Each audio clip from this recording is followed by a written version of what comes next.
अस्सलामु अलैकुम वरहमतुल्लाहि वबरकातुहू। मोहतरम सामीन, आज के टॉपिक में तकबीर तहरीमा से मुतालिक थोड़ी सी गुफ्तगू करना मकसूद है, जिसकी तफसील ये है। सबसे पहले आप दिल के अंदर ये नियत कर लें कि मैं फ़लाँ नमाज़ पढ़ रहा हूँ। ज़ुबान से नियत के अल्फाज कहना ज़रूरी नहीं है। सबसे पहले आप अपने दिल के अंदर ये नियत कर लें कि मैं फ़लाँ नमाज़ पढ़ रहा हूँ। ज़ुबान से नियत के अल्फाज कहना ज़रूरी नहीं है।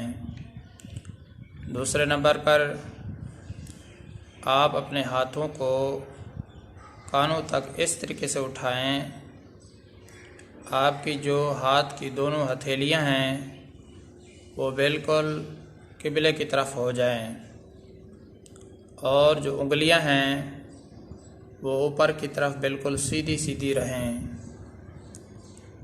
और जो हाथ के अंगूठे हैं या तो वो कान की लौ के बिल्कुल बराबर हो जाएं या फिर कान की लौ के साथ बिल्कुल मिल जाएं। तो इस तरीके से अपने हाथों को कानों तक उठाएं कि हाथ की हथेलियां किबले की तरफ हो जाएं, और जो उंगलियां हैं वो ऊपर की तरफ बिल्कुल सीधी सीधी रहें, और जो अंगूठे हैं या तो वो कान की लौ के बिल्कुल बराबर हो जाएं या साथ मिल जाएं। बाज़ हज़रात जब अपने हाथों को कानों तक उठाते हैं तो बजाय इसके कि अपनी जो हाथ की हथेलियां हैं उनका रुख किबले की तरफ हो, वो अपने कानों की तरफ कर लेते हैं। बाज़ हज़रात अपने हाथों के ज़रिए से कानों को ढक लेते हैं। बाज़ हज़रात बजाय इसके कि अपने हाथों को कानों तक उठाएं, तकबीर तहरीमा के लिए फ़कत हल्का सा इशारा कर देते हैं। बाज़ हज़रात अपने हाथों के ज़रिए से कानों को पकड़ लेते हैं।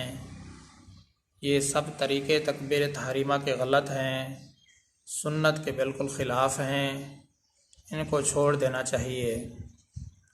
उसके बाद जब आप अब तकबीर तहरीमा कह लें तो अपने दाएं हाथ के ज़रिए से बाएं हाथ को पकड़ लें, इस तरीके से कि बाएं हाथ का जो पहुंचा है वहाँ आपने एक हल्का बनाना है। दाएं हाथ की छोटी उंगली और अंगूठे को मिलाकर बाएं हाथ के जो पहुंचा है उसके गिर्द आपने एक हल्का सा बनाना है। फिर जो दाएं हाथ की 3 उंगलियां हैं उनको बाएं हाथ के ऊपर बिछा देना है, इस तरीके से कि उन 3 उंगलियों का रुख कोहनियों की तरफ रहे। तो इस तरीके से जब आप अपने हाथों को पकड़ लें सही तरीके से, फिर नाफ के ज़रा नीचे दोनों हाथों को रख कर फिर अपने दोनों हाथों को आपने बांध लेना है। तो ये तरीका सुन्नत के आइन मुताबिक है, तो इसको सीख लेना चाहिए। सबसे पहले आपने ये काम करना है कि दिल के अंदर नियत करनी है कि मैं फ़लाँ नमाज़ पढ़ रहा हूँ। ज़ुबान से नियत के अल्फाज कहना ज़रूरी नहीं है। उसके बाद आप अपने हाथों को कानों तक इस तरीके से उठाएं कि दोनों हथेलियां किबला रुख रहें, और जो उंगलियां हैं ऊपर की तरफ सीधी रहें, और जो अंगूठे हैं या तो कान के बिल्कुल बराबर हो जाएं या कानों के साथ मिल जाएं।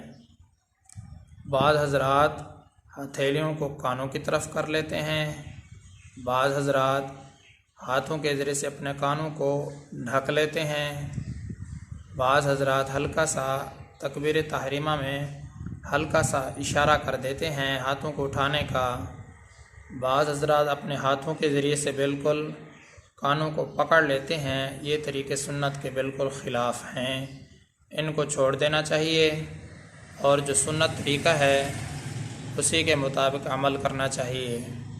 जब तकबीर तहरीमा आप कह लें तो उसके बाद आप अपने दाएं हाथ के ज़रिए से बाएं हाथ को यूँ पकड़ना है कि बाएं हाथ का जो पहुँचा है आपने वहाँ एक हल्का सा बनाना है। हल्का किस तरीके से बनाना है? दाएं हाथ की जो छोटी सी उंगली है, दाएं हाथ की जो छोटी सी उंगली है और इसी तरह जो अंगूठा है उसको आपने मिलाकर बाएं हाथ का जो पहुँचा है वहाँ हल्का बनाना है। और दाएं हाथ की जो 3 उंगलियां हैं उनको आपने बाएं हाथ के ऊपर इस तरीके से बिछा देना है कि उनका रुख कोहनियों की तरफ रहे, तो यूँ हल्का बन जाएगा और सही तरीके से हाथ भी आप पकड़ लेंगे। तो इस तरीके से कि आपने अपने दाएं हाथ के ज़रिए से बाएं हाथ को यूँ पकड़ना है कि बाएं हाथ का जो पहुँचा है वहाँ आपने एक हल्का सा बनाना है कि दाएं हाथ की छोटी सी उंगली और दाएं हाथ का जो अंगूठा है उसके ज़रिए से आपने हल्का बनाना है बाएं हाथ के पहुँचे के गिर्द। और जो दाएं हाथ की 3 उंगलियां हैं उनको आपने इस तरीके से बिछा देना है कि उनका रुख कोहनियों की तरफ रहे। उसके बाद जब हल्का बन जाए, सही तरीके से आप हाथों को पकड़ लें, तो नाफ के ज़रा नीचे आपने अपने दोनों हाथों को रख कर वहाँ आपने उनको बांध लेना है। तो ये तरीका सुन्नत के आइन मुताबिक है। मोहतरम सामीन, उम्मीद करता हूँ अल्लाह ताला की ज़ात से आपको ये तरीका समझ में आ गया होगा। मैं आप सब की दुआओं का तलबगार हूँ। मोहम्मद सनाउल्लाह फ़ारूक।